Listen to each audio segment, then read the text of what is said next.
अस्सलामुअलैकुम, welcome my YouTube channel FM life secrets. आज मैं आप सबसे अपने लाइफ की कुछ एक्सपीरियंस वगैरह शेयर करूंगी, कुछ ऐसे वज़ाइफ शेयर करूंगी जो कि मैंने खुद आजमाए थे।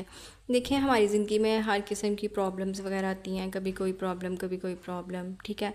तो जब भी हमारे ऊपर मुश्किल वक्त आता है, कभी भी हमारा किसी ने साथ नहीं दिया, ना कोई देता है, ठीक है। तो मैं आपको यही सबको मशवरा दूंगी कि हम सबको 5 वक्त की नमाज़ पढ़नी चाहिए, सिर्फ़ और सिर्फ अल्लाह से मांगना चाहिए, और कभी भी आप लोगों ने किसी के आगे नहीं रोना।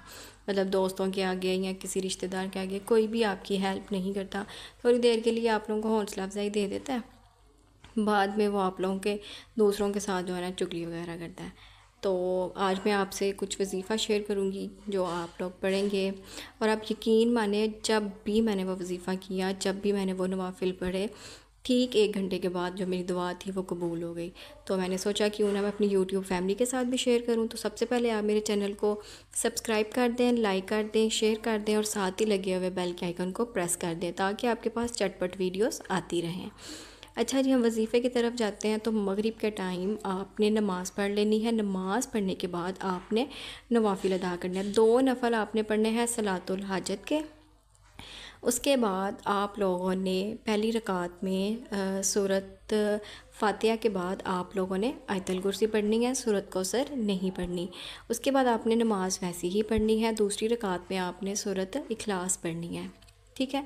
जैसे ही 2 नवाफिल हमारे मुकम्मिल हो जाएंगे, जैसे ही हम लोग पढ़ लेंगे, तो साथ ही उसके बाद आपने किसी से बात नहीं करनी, ना अपनी जगह से हिलना है। तो आप लोगों ने क्या करना है, 7 दफ़ा दुरूद इब्राहीम अव्वल और आखिर, मतलब शुरू में भी 7 दफ़ा दुरूद इब्राहीम पढ़ना है और आखिर में भी आप लोगों ने दुरूद इब्राहीम पढ़ना है। और दरमियान में आपने एक सांस में 7 से 7 दफ़ा, 3 दफ़ा, 4 दफ़ा, जितनी दफ़ा भी आप एक सांस में पढ़ सकते हैं आपने पढ़ना है। और वो जो लफ्ज़ है वो ये है, या हादियू, या हादियू।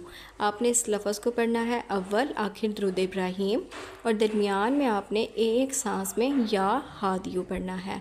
उसके बाद आपने फ़ौरन से सजदे में चले जाना है और गिर गिरा के अल्लाह पाक से आपने रो के दुआ मांगनी है, जो भी आपकी हाजत होगी। इंशाल्लाह आपकी 1 घंटे के अंदर अंदर आपकी हाजत पूरी हो जाएगी। और अगर आप लोगों की हाजत पूरी 1 घंटे में नहीं हो रही, तो वो भी आपके लिए टाइम जो है वो बेहतर नहीं है। वो जो चीज़, जिस चीज़ के लिए आप चाह रहे हैं कि आपका वो काम हो जाए या आपकी दुआ कबूल हो जाए, तो थोड़ा सा टाइम लगेगा, लेकिन आपने अल्लाह की ज़ात पर भरोसा रखना है। अल्लाह से आपने मांगना है, किसी और से आपने नहीं मांगना, ठीक है। और आपने लाजमी अल्लाह ताला से दुआ मांगनी है, मतलब गिर गिरा के अल्लाह के आगे रो के, जो भी आपकी हाजत है इंशाल्लाह वो लाजमी पूरी होगी। मतलब मैंने तो जब भी पढ़ा, एक ठीक 1 घंटे के अंदर जो मेरी दुआ थी वो कबूल हो जाती है, चाहे वो रिज़्क़ के लिए है, चाहे वो आपके एग्ज़ाम्स के लिए है, चाहे किसी चीज़ के भी लिए है। तो ये जो नफ़ल है ये बहुत ज़्यादा फ़ायदेमंद है, मतलब इससे आपकी दुआ भी कबूल होती है। तो अगर आपको मेरी कोई भी बात समझ नहीं आई होगी तो आप मुझे कमेंट बॉक्स में भी पूछ सकते हैं, और अगर आपको मेरी ऐसी ही वीडियोस चाहिए तो आप मुझे कमेंट बॉक्स में लाजमी बताइएगा। हमें दें आज की इस वीडियो से इजाज़त। अपना बहुत सारा ख्याल रखिएगा, हमें भी दुआओं में याद रखिएगा। ओके जी, अल्लाह हाफिज़।